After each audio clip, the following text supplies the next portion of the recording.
In the heart of a war-torn battlefield where death whispered through every shadow, there lived a woman whose gentle hands could heal the wounded and whose fierce spirit could turn the tide of war itself. What started as a simple mission to save lives would transform into a legendary tale of survival, sacrifice, and the unexpected power that emerges when an ordinary person is pushed beyond all limits. This is not just another war story. This is the account of how one medic's compassion became her greatest weapon, and how the enemy's biggest mistake was underestimating the woman who carried bandages instead of bullets. They thought they knew her. They thought they had her figured out. They were wrong about everything. Sarah Martinez had never imagined that her steady hands trained to suture wounds and start IVs would one day be responsible for saving an entire military outpost. At 28 years old, she was known throughout Forward Operating Base Sentinel as the medic who never lost her cool, never raised her voice, and never left a wounded soldier behind. Her fellow soldiers saw her as their guardian angel, someone who patched them up and sent them back to their families. What they didn't see was the fire that burned quietly behind her calm brown eyes, or the tactical mind that absorbed every detail of their dangerous surroundings. The base sat on the edge of hostile territory, a small collection of concrete bunkers and steel walls that served as the last line of defense between enemy forces and the civilian population beyond. Sarah's medical station occupied a cramped corner of the main building, equipped with basic supplies and a determination that made up for what they lacked in advanced equipment. Every morning she would organize her medical supplies with the precision of a surgeon, checking and rechecking that everything was in its proper place. Her colleagues often joked that she was more organized than their commanding officer, but Sarah knew that in life or death situations, organization wasn't just helpful, it was survival. The first sign that something was different about this particular assignment came during her third week at the base. While treating a soldier who had stepped on a hidden explosive device, Sarah noticed movement in the tree line beyond the perimeter fence. It wasn't the random movement of wildlife or the sway of branches in the wind. This was deliberate, calculated, and it sent a chill down her spine. She mentioned it to Sergeant Davies, the base security chief, but he dismissed her concerns with a patronizing smile. "Women always see things that aren't there," he said. "It's just nerves from being so close to the action." But Sarah knew what she had seen. Growing up on her family's ranch in Texas, she had learned to read the landscape like a book. Her father had taught her to notice when something was out of place, when the normal rhythms of nature were disturbed by human presence. Those skills, developed during childhood games of hide-and-seek among the mesquite trees, had followed her into adulthood and now served her well in this dangerous place. She began keeping a small notebook documenting every unusual sighting, every change in the local animal behavior, every detail that seemed insignificant but might later prove important. The base housed 47 soldiers, each with their own specialty and role in maintaining their defensive position.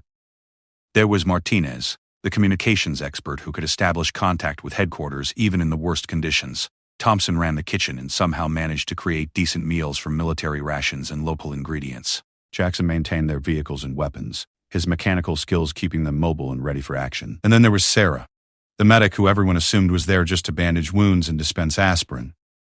What none of them knew was that Sarah had grown up in a family of military veterans. Her grandfather had served in World War II, her father in Vietnam, and her brother had completed 3 tours in Afghanistan before returning home. Dinner conversations in the Martinez household weren't about sports or television shows. They were about tactics, strategy, and the art of staying alive in hostile environments. Sarah had absorbed these lessons without even realizing it, filing away information about everything from improvised explosive devices to guerrilla warfare tactics. During quiet moments between medical duties, Sarah found herself studying the base's defensive positions with a critical eye. She noticed that the guard towers had blind spots where an attacker could approach undetected. She observed that the main gate, while heavily fortified, created a bottleneck that could trap defenders if they needed to evacuate quickly. Most concerning of all, she realized that their communication equipment was housed in the most vulnerable part of the base, where a single well-placed explosive could cut them off from the outside world. Her medical training had taught her to see the human body as a system of interconnected parts, where damage to one area could affect the entire organism. Now she found herself applying that same analytical approach to their military situation. The base wasn't just a collection of buildings and defensive positions. It was a living system that needed to function as a coordinated whole to survive. And like any system, it had weak points that could be exploited by someone who understood how to look for them. The other medic stationed at the base was Corporal Williams, the young man fresh out of medical training who followed protocols exactly as written but lacked the intuitive understanding that comes with experience. Sarah took him under her wing, teaching him not just the technical aspects of field medicine but also the art of reading people and situations. She showed him how to spot the early signs of shock before a patient's vital signs changed, how to recognize when someone was hiding the true extent of their injuries, and how to make life or death decisions when there wasn't time to consult a manual. Williams was eager to learn, but he struggled with the psychological aspects of their work. The first time he had to treat a soldier with severe combat injuries, his hands shook so badly that Sarah had to step in and complete the procedure herself. Afterward, she sat with him in the quiet of their medical station and shared the advice her father had given her before she deployed. Fear is normal, but panic will kill you and everyone depending on you. Learn to recognize the difference, and you'll save lives. As weeks turned into months, Sarah established herself as more than just a medic. Soldiers began coming to her not just with physical ailments but with their fears, their concerns about family back home, their worries about the increasing tension in the area. She became a confidant, a counselor, and sometimes the closest thing they had to family in that isolated place. But even as she comforted others, Sarah continued to document the subtle changes she noticed in their environment. The local population had become increasingly distant. Vendors who once sold fresh produce to the base kitchen stopped coming. Children who used to wave at the soldiers from a safe distance were no longer visible near the perimeter. Even the stray dogs that had taken up residence near the kitchen scraps had disappeared. To most of the soldiers, these seemed like minor changes, hardly worth noting. To Sarah, they painted a picture of a community preparing for something significant to happen. Her evening routine included a careful review of her notebook, looking for patterns and connections that might reveal the bigger picture.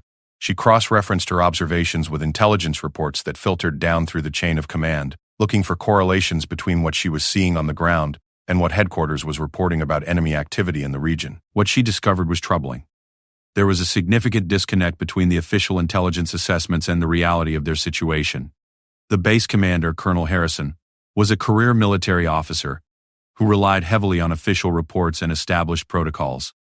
He was a good man and a competent leader, but he had spent most of his career in conventional military operations where the enemy wore uniforms and fought according to established rules of engagement.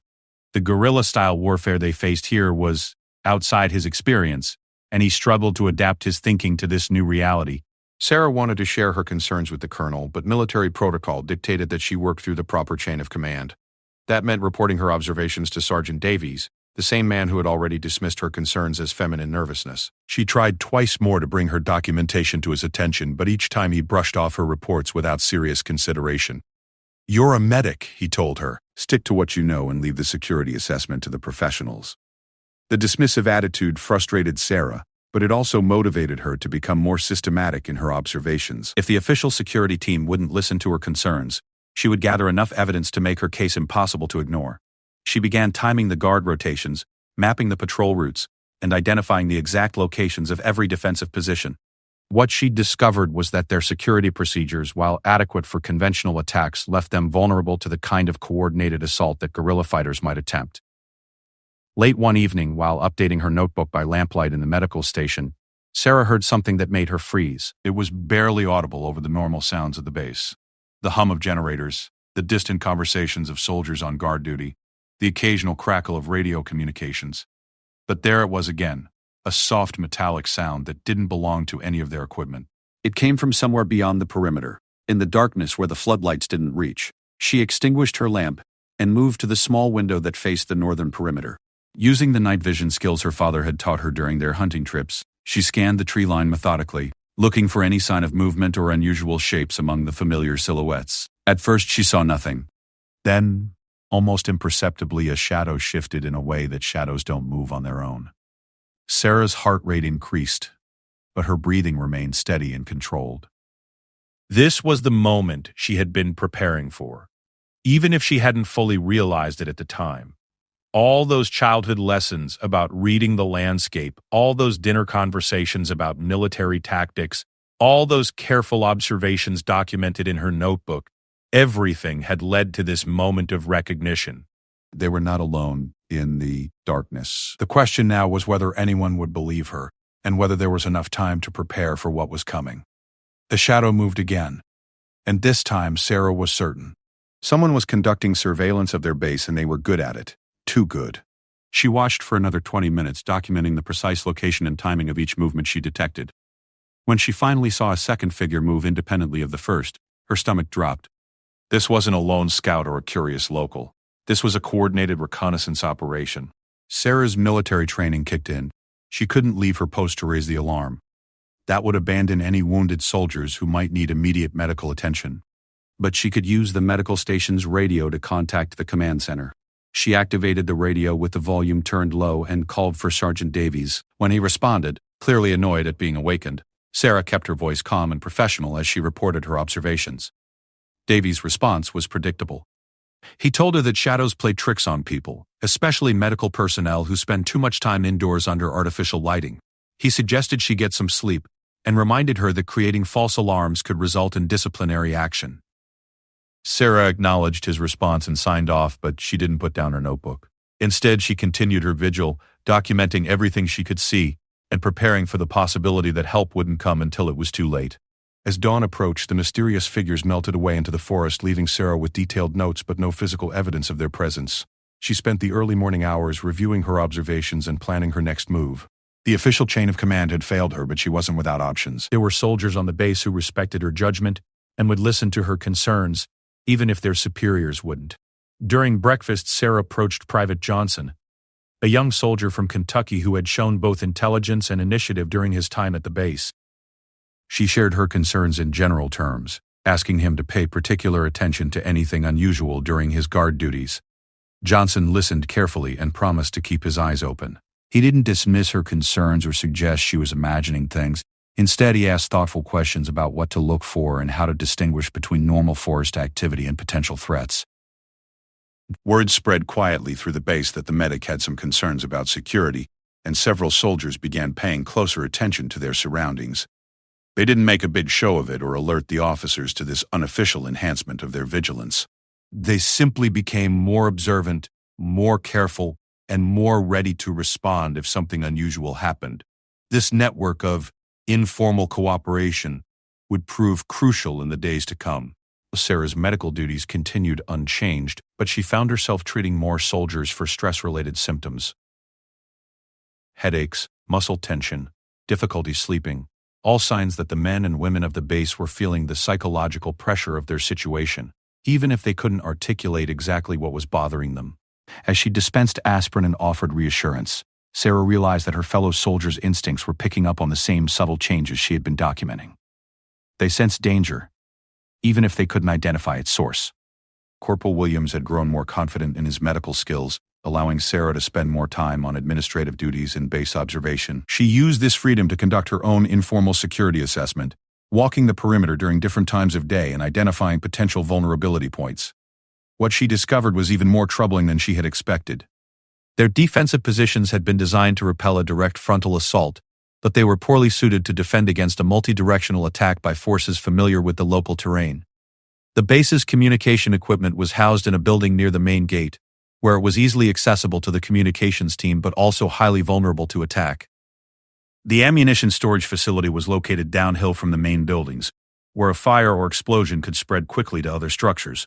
Most critically, their backup power systems were housed in a separate building with minimal protection, meaning that a coordinated attack could disable their lights, communications, and defensive systems simultaneously. Sarah began sketching alternative defensive strategies in the margins of her medical logs. She identified positions where a small number of defenders could create overlapping fields of fire to protect key installations. She mapped routes that could be used for evacuation or repositioning during an attack. She even calculated how much medical supplies they would need to treat casualties from different types of assault scenarios. These weren't just academic exercises. Sarah was preparing for possibilities that she hoped would never become reality. The third night after her initial sighting brought confirmation of Sarah's worst fears. This time, she wasn't the only one who noticed the intruders. Private Johnson spotted movement near the northern perimeter and quietly alerted 2 other soldiers on duty. Together, they observed at least 4 separate figures conducting what appeared to be a detailed reconnaissance of their defensive positions. The intruders spent over an hour studying the base, paying particular attention to guard rotations and equipment locations. Johnson reported the sighting through official channels, but once again Sergeant Davies expressed skepticism. He suggested that the soldiers might have seen local hunters or scavengers looking for salvageable materials. When Johnson pressed the issue, Davies became irritated and reminded him that creating panic through unsubstantiated reports could harm unit morale. The message was clear. Keep quiet, or face consequences. But Sarah knew that Johnson and the others had seen exactly what she had been observing for weeks. The enemy was gathering intelligence, and they were doing it with a level of sophistication that suggested serious hostile intent. She made a decision that would have seemed impossible just a few months earlier. If the official command structure wouldn't take appropriate action, she would find another way to protect her fellow soldiers. That evening, Sarah organized an informal meeting in the medical station with several of the soldiers she trusted most. Johnson was there, along with Thompson from the kitchen, Martinez from communications, and Jackson from vehicle maintenance. She shared her documentation with them, explaining what she had observed and what it might mean. More importantly, she asked for their help in preparing for a scenario that none of them wanted to consider, but all of them were beginning to fear. The group agreed to establish their own early warning system, with each member taking responsibility for monitoring specific areas of the base during their regular duties.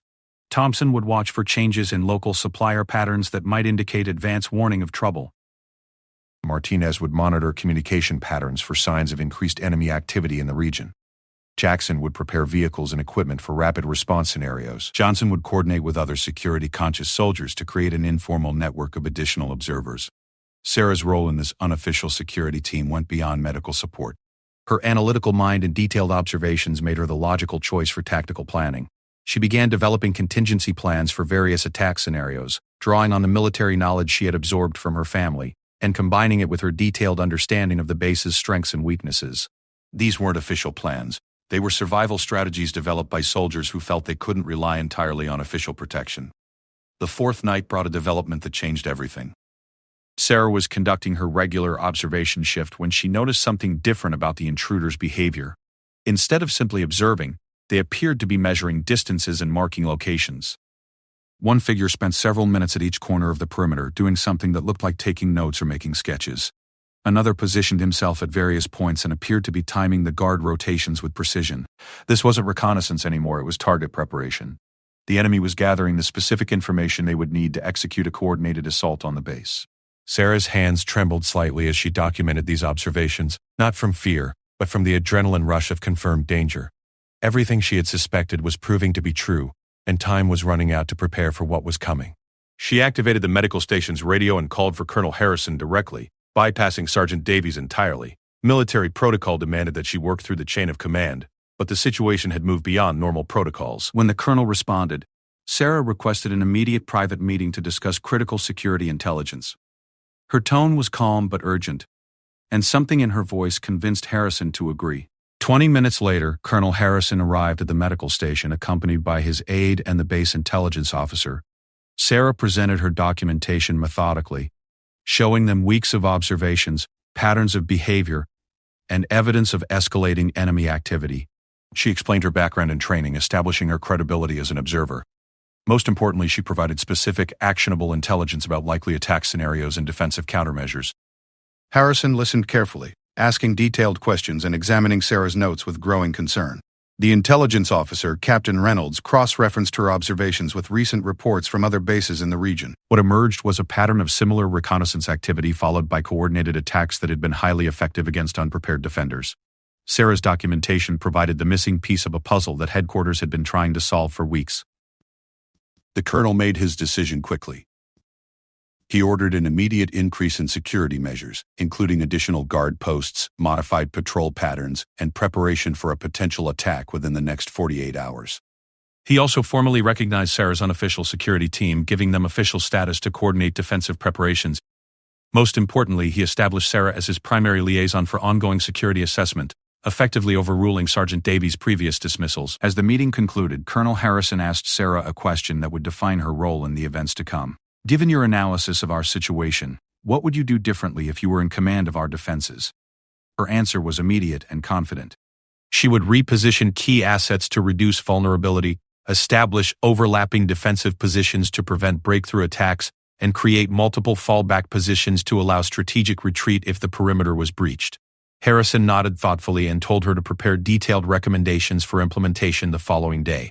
As he prepared to leave, he paused at the door and looked back at the woman who had transformed from medic to military strategist in the space of one conversation. He thanked her for her diligence and told her that her observations might well save lives in the coming days. Sarah spent the rest of the night refining her defensive plans and preparing for a role she had never expected to play. The quiet medic who had arrived at Forward Operating Base Sentinel to heal wounds was about to become the architect of their survival.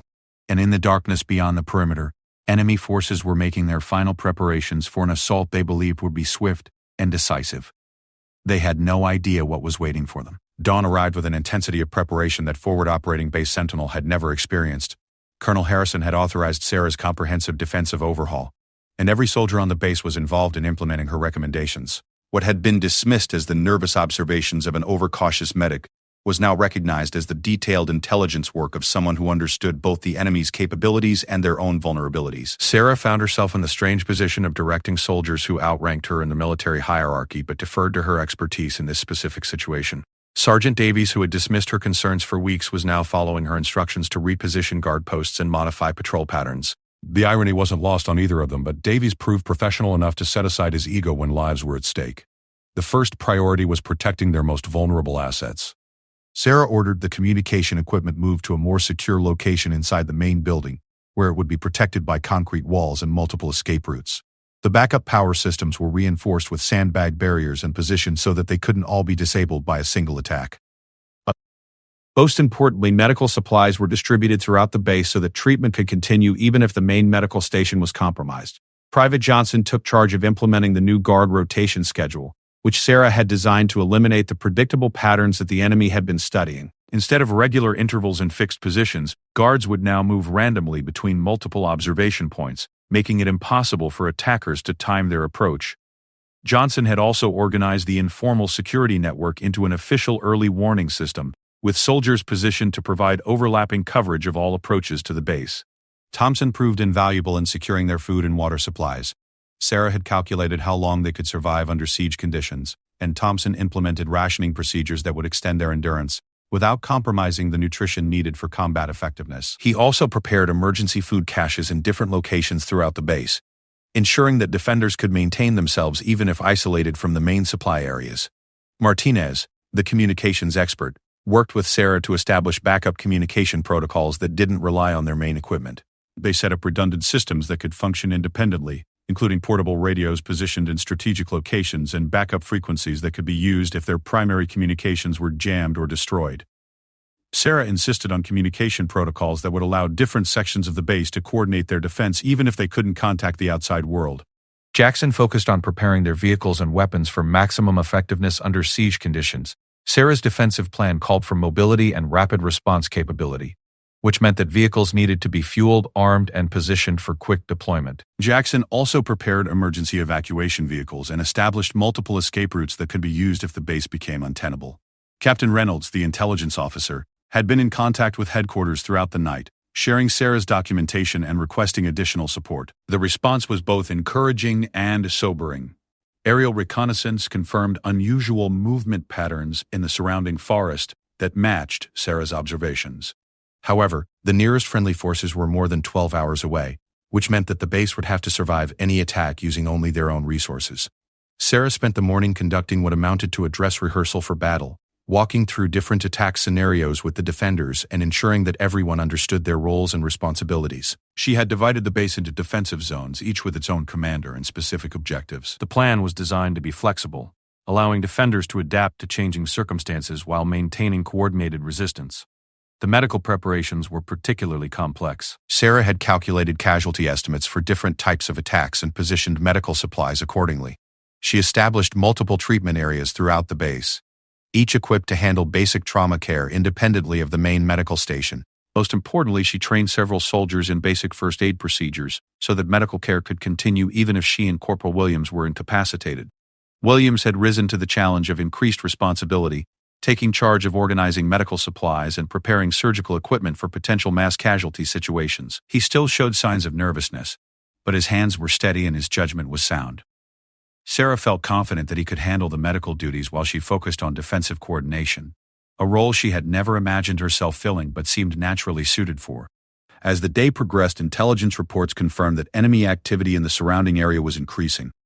Radio intercepts suggested that multiple hostile groups were converging on their location, and aerial surveillance detected vehicle movements consistent with a major assault preparation. The pattern exactly matched what Sarah had predicted based on the reconnaissance activity she had been observing for weeks.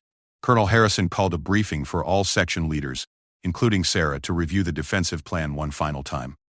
He acknowledged that they were facing a sophisticated enemy force that outnumbered their defenders, but expressed confidence that their preparations would allow them to hold the base until reinforcements arrived. He specifically thanked Sarah for the intelligence work and tactical planning that had given them a fighting chance in what would otherwise have been a hopeless situation. The colonel also announced that he was formally recommending Sarah for commendation for her exceptional service beyond the scope of her assigned duties. Sergeant Davies, to his credit, publicly acknowledged that Sarah's observations had been accurate and that her defensive planning was superior to anything he could have developed. The recognition meant less to Sarah than the knowledge that her fellow soldiers were as prepared as possible for what was coming. Late afternoon brought the first direct confirmation that an attack was imminent. Martinez intercepted radio communications indicating that hostile forces were moving into final assault positions. The transmissions were encrypted, but the volume and timing suggested that multiple units were coordinating their approach. Sarah's prediction that the attack would come under cover of darkness appeared to be accurate.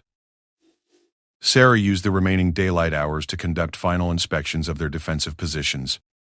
She checked fields of fire, escape routes, communication links, and supply distribution. More importantly, she spent time with each group of defenders, ensuring that they understood not just their immediate responsibilities but also how their actions would contribute to the overall defense of the base. Leadership, she was learning, was as much about confidence and morale as it was about tactical planning. The transformation in the atmosphere of the base was remarkable. Just days earlier, the soldiers had been going through the motions of routine security procedures, confident that their location was relatively safe and that any threats would be conventional and manageable. Now they moved with the focused intensity of people who understood that their lives depended on their preparation and performance in the coming battle. As evening approached, Sarah made her final rounds of the base, checking that everything was in place and that every soldier knew what was expected of them. She had positioned herself in the command center with Colonel Harrison, where she could monitor the overall situation and coordinate the defensive response. Her medical bag was nearby, ready for immediate deployment, but her primary role would be tactical coordination rather than medical treatment. The weapons and ammunition had been distributed according to Sarah's defensive plan, with each position supplied according to its expected duration of engagement. She had calculated fields of fire to create overlapping coverage that would prevent enemies from finding safe approaches to the base. Most importantly, she had planned fallback positions that would allow defenders to maintain resistance even if parts of the perimeter were overrun. Corporal Williams was in charge of the main medical station, with additional medical personnel positioned throughout the base according to Sarah's casualty management plan. Each medical station was equipped not just for treating wounds but also for maintaining communication with the command center and coordinating evacuation procedures if necessary. Sarah had prepared them for scenarios ranging from isolated sniper attacks to full-scale assault with heavy weapons. The early warning system established by Johnson and the other soldiers was functioning perfectly. Observers positioned throughout the base were maintaining constant vigilance, with communication protocols that would ensure immediate warning of any hostile approach. The random guard rotations and unpredictable patrol patterns had eliminated the vulnerabilities that the enemy had been studying for weeks. As darkness fell, the base settled into a state of controlled tension. Every soldier was at their assigned position, weapons were loaded and ready, communication systems were functioning perfectly, and defensive preparations were complete. Sarah had transformed a vulnerable outpost into a coordinated defensive system that was ready to meet whatever the enemy might bring against them.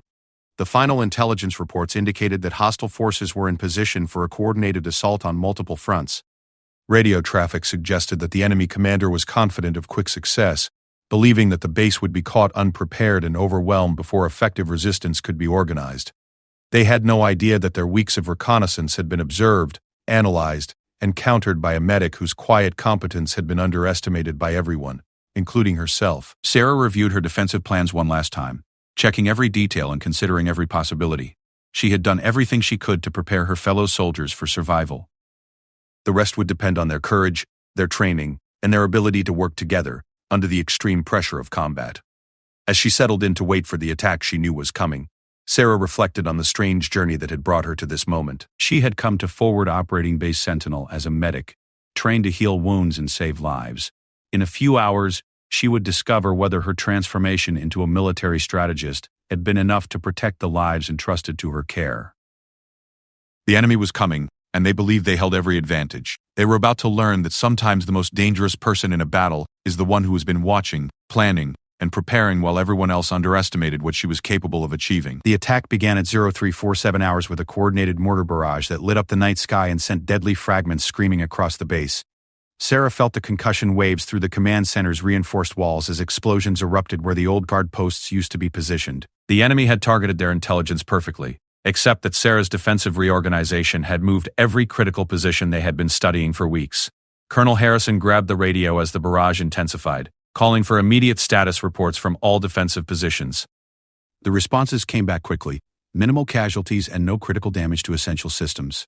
The enemy's carefully planned opening strike had failed to achieve its intended effect because they were attacking positions that no longer existed. Sarah allowed herself a moment of grim satisfaction as she realized that her weeks of observation and planning had already saved lives. Private Johnson's voice crackled over the radio from the northern observation post, reporting movement at multiple points along the perimeter. Sarah had positioned him at a location that provided overlapping coverage with 2 other observation points, creating a surveillance network that could track enemy forces even as they attempted to approach under cover of the bombardment. The information flowing back to the command center painted a picture of a sophisticated assault involving at least 40 attackers approaching from 3 different directions. The second phase of the attack came as mortars shifted their fire to create a smokescreen while enemy infantry advanced toward the perimeter fence. Sarah had anticipated this tactic and positioned defensive firing points to cover the likely approach routes even through limited visibility. The sound of automatic weapons fire erupted from multiple directions as her carefully planned crossfire zones engaged the advancing attackers. Martinez reported from the communications center that enemy jamming equipment was attempting to disrupt their radio communications, but the backup systems Sarah had insisted on were functioning perfectly. The redundant communication network allowed different sections of the base to coordinate their defense and share tactical information about enemy movements. This proved crucial as the attack developed into a complex multi-phase assault.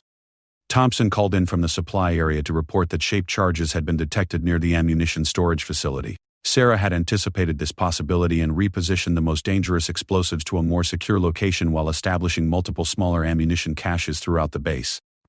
The enemy's attempt to create a catastrophic explosion that would cripple their defensive capability failed because the primary target no longer contained enough material to achieve the desired effect. The third phase of the attack revealed the true sophistication of the enemy plan. As defensive fire from the perimeter slowed their frontal assault, enemy forces began a coordinated infiltration attempt using routes that bypassed the obvious defensive positions. However, Sarah's analysis of the base's vulnerability had identified these exact infiltration routes, and she had positioned defenders to create ambush points that turned the enemy's tactical advantage into a deadly trap. Jackson's voice came over the radio from the vehicle depot, reporting that he was engaging enemy forces attempting to disable their transportation and escape routes. The battle plan Sarah had developed called for mobile response teams that could rapidly reposition to meet threats anywhere on the base, and Jackson's area was critical to maintaining that capability. The sound of heavy weapons fire from his position indicated that the enemy recognized the strategic importance of neutralizing their mobility. Sarah found herself coordinating defensive responses from the command center while simultaneously treating wounded soldiers who were brought in by their teammates. Her medical training allowed her to perform life-saving procedures while maintaining tactical awareness of the overall battle situation. Colonel Harrison had given her tactical command authority for the defensive operation, recognizing that her planning and preparation had given them their best chance of survival. Corporal Williams reported over the radio that the distributed medical stations were functioning as designed, with wounded soldiers receiving immediate treatment without having to withdraw from defensive positions. The medical supplies Sarah had positioned throughout the base were allowing treatment to continue even as different areas came under direct attack. Williams himself was treating soldiers at the main medical station while coordinating with the other treatment areas to ensure optimal use of limited resources. The fourth phase of the attack brought the enemy's most dangerous capability: heavy weapons that could punch through the base's defensive barriers and create openings for infantry assault. Sarah had identified the likely positions for these weapons during her reconnaissance analysis and positioned counter-battery fire to engage them as soon as they revealed their locations. The defenders' response was immediate and effective, neutralizing 2 of the 3 heavy weapons positions before they could inflict serious damage. As the battle entered its second hour, Sarah began to see the pattern of the enemy's assault strategy. They were using a combination of direct assault, infiltration, and siege tactics designed to overwhelm defenders, who would be concentrated in fixed positions and dependent on predictable communication and supply systems. The problem for the attackers was that Sarah's defensive plan had been specifically designed to counter exactly these tactics. The enemy commander appeared to recognize that their assault was not proceeding according to plan. Radio intercepts suggested that they were surprised by the level of organized resistance and the effectiveness of the defensive countermeasures. What should have been a quick victory was turning into a prolonged engagement that exposed the attackers to defensive fire, while failing to achieve their primary objectives. Private Johnson reported that enemy forces were attempting to establish a siege perimeter around the base, positioning themselves to prevent escape or reinforcement while maintaining pressure on the defenders. Sarah had anticipated this possibility and prepared for extended defense scenarios. The supply caches, communication redundancy, and defensive positioning she had organized were specifically intended to allow the base to maintain resistance for the 12 to 15 hours needed for friendly reinforcements to arrive. The fifth phase of the attack revealed the enemy's desperation as they abandoned sophisticated tactics in favor of a direct assault on the main gate.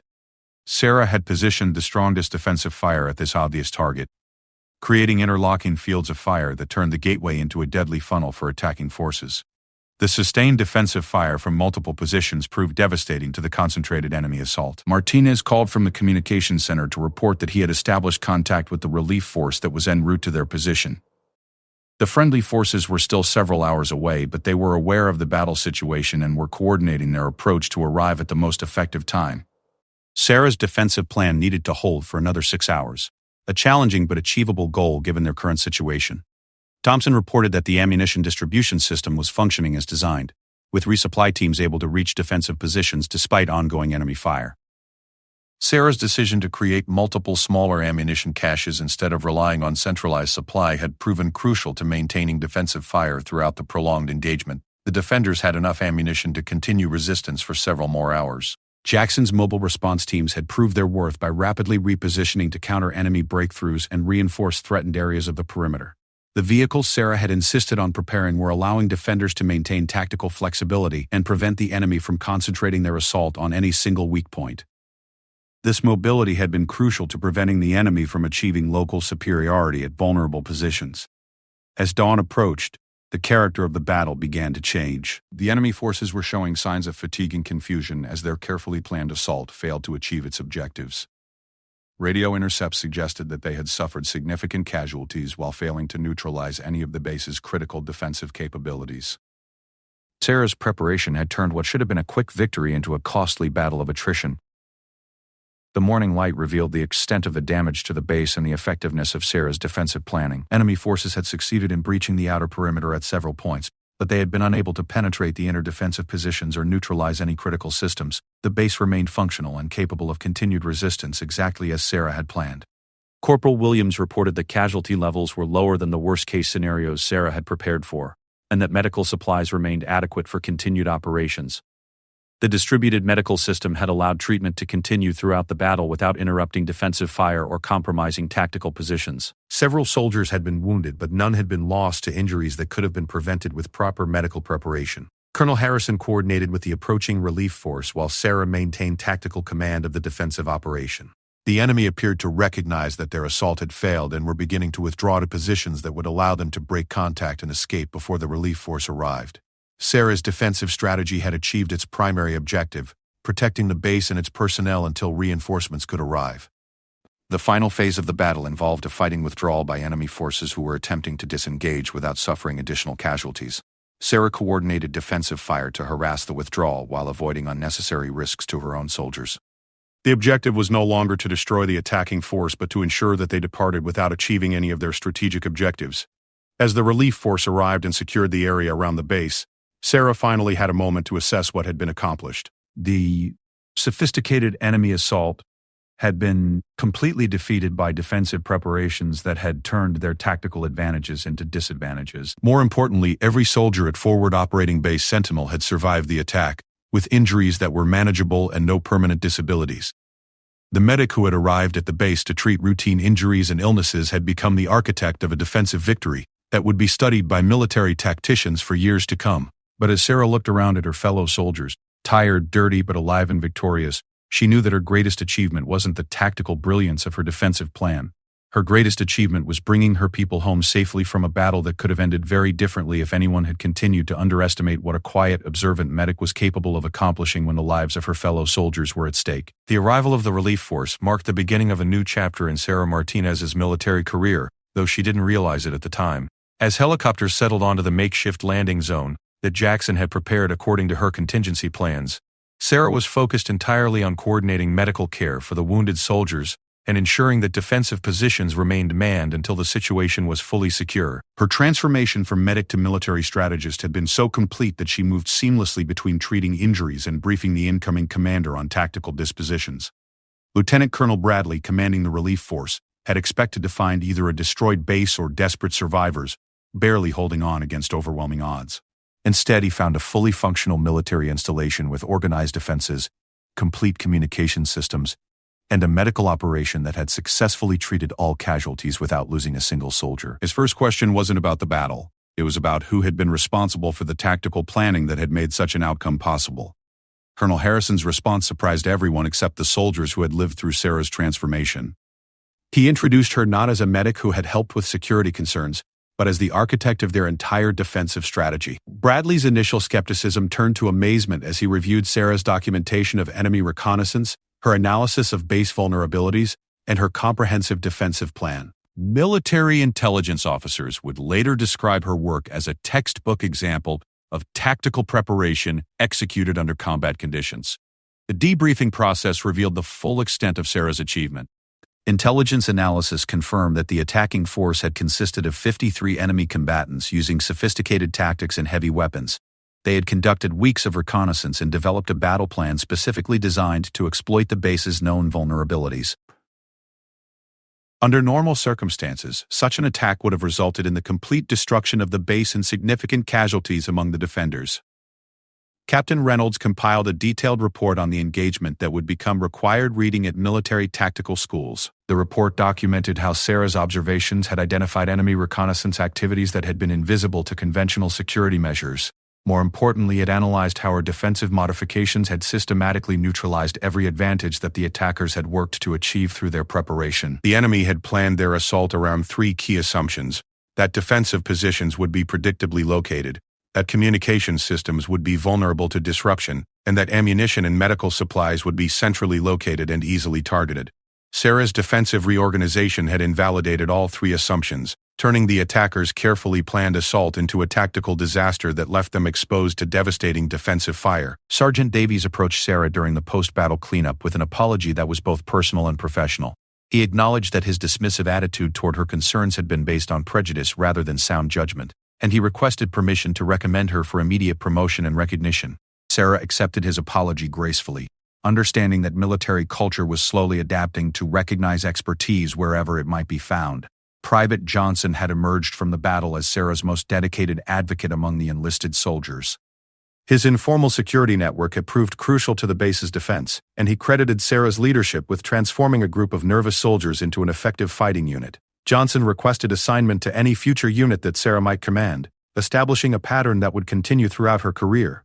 Thompson, Martinez, and Jackson had similar reactions to their experience under Sarah's leadership. They had discovered capabilities they didn't know they possessed and had gained confidence in their ability to handle complex tactical situations. More importantly, they had learned that effective leadership could emerge from unexpected sources, and that military hierarchies sometimes needed to be flexible enough to recognize and utilize talent regardless of its formal position. Corporal Williams had perhaps benefited most from Sarah's mentorship. The nervous young medic who had struggled with confidence during his first combat medical situations had evolved into a calm, capable professional who could function effectively under extreme pressure. His success treating casualties during the battle proved that Sarah's teaching methods were as effective as her tactical planning abilities. The formal recognition of Sarah's achievement came in multiple forms. Colonel Harrison submitted a recommendation for the Silver Star, citing her tactical planning and leadership under combat conditions. The base was officially commended for exceptional defensive operations, with specific recognition for innovative tactical preparation. Most significantly, Sarah received orders for immediate transfer to the military's Advanced Tactical School for accelerated promotion and specialized training. The transfer orders represented both an honor and a challenge. Sarah would be leaving the medical field that had been her career focus to pursue advanced tactical education that could lead to a command position.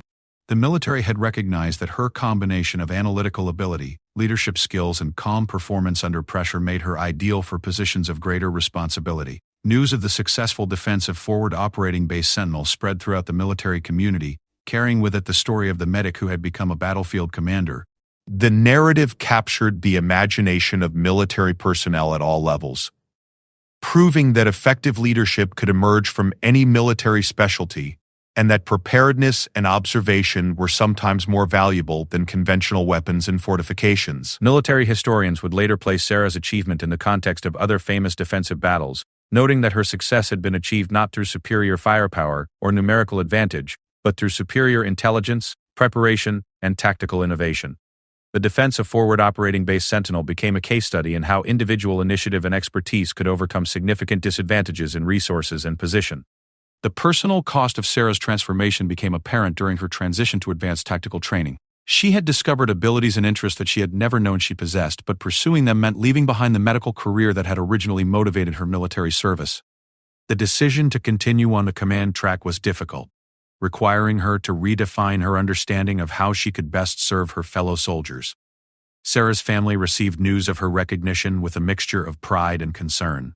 Her father understood the significance of her tactical achievement, having experienced similar challenges during his own military service. Her mother, worried about the increased dangers that would come with command responsibilities. Her brother, still dealing with his own combat experiences, expressed admiration for her ability to remain calm and effective under the kind of pressure that had overwhelmed many experienced soldiers. The advanced tactical school proved to be an ideal environment for Sarah's continued development. Her practical combat experience, combined with her analytical abilities, made her an exceptional student of military strategy and operations. She excelled in courses on intelligence analysis, defensive planning, and small unit leadership. Most importantly, she began developing the broader strategic understanding that would be necessary for higher-level command positions. Sarah's instructors recognized that her success at Forward Operating Base Sentinel had not been an isolated incident, but rather the result of fundamental abilities that could be applied to larger and more complex military challenges. Her approach to tactical problems combined careful observation, thorough analysis, and innovative solutions that often proved superior to conventional military doctrine. The reputation that followed Sarah through her advanced training created both opportunities and pressures. She was known as the medic who had defeated a superior enemy force through tactical brilliance, a reputation that led to high expectations for her future performance. Some colleagues doubted whether her success could be repeated in different circumstances, while others believed that her unconventional background might lead to innovative approaches to military challenges. Sarah herself understood that her achievement at Forward Operating Base Sentinel had been the result of specific circumstances that might never be repeated. However, she also recognized that the analytical and leadership skills she had discovered in herself were transferable to other military situations. Her confidence had grown through the experience of successful command under extreme pressure, giving her the foundation for future leadership challenges. The soldiers who had served under Sarah's tactical command at Forward Operating Base Sentinel maintained contact with her throughout their military careers. Many requested assignment to units under her command when she achieved positions of greater authority. Johnson, Thompson, Martinez, Jackson, and Williams all became advocates for her leadership approach, spreading the techniques and philosophy they had learned during their successful defense. As Sarah completed her advanced training and prepared for her first formal command assignment, she reflected on the journey that had brought her from medic to military strategist. The transformation had been unexpected and sometimes difficult, but it had revealed capabilities and interests that had enriched her understanding of military service. She had discovered that leadership was not about rank or formal authority, but about the willingness to take responsibility for the safety and success of fellow soldiers. The legend of the medic who had become the deadliest threat on the perimeter would continue to grow throughout Sarah's military career. But for Sarah herself, the most important lesson from Forward Operating Base Sentinel was that effective leadership could emerge from anyone willing to observe carefully, prepare thoroughly, and act decisively when the lives of others depended on their performance. The quiet woman who had arrived at a remote outpost to treat routine injuries had discovered that her greatest contribution to military service would be keeping soldiers alive through superior tactical planning rather than medical treatment. It was a lesson that would guide her through the challenges and opportunities of a command career that began with bandages and determination and evolved into a legacy of innovative leadership that saved lives through preparation, analysis, and the courage to act when others hesitated. They thought she was only a medic. Then she became the deadliest threat on the perimeter.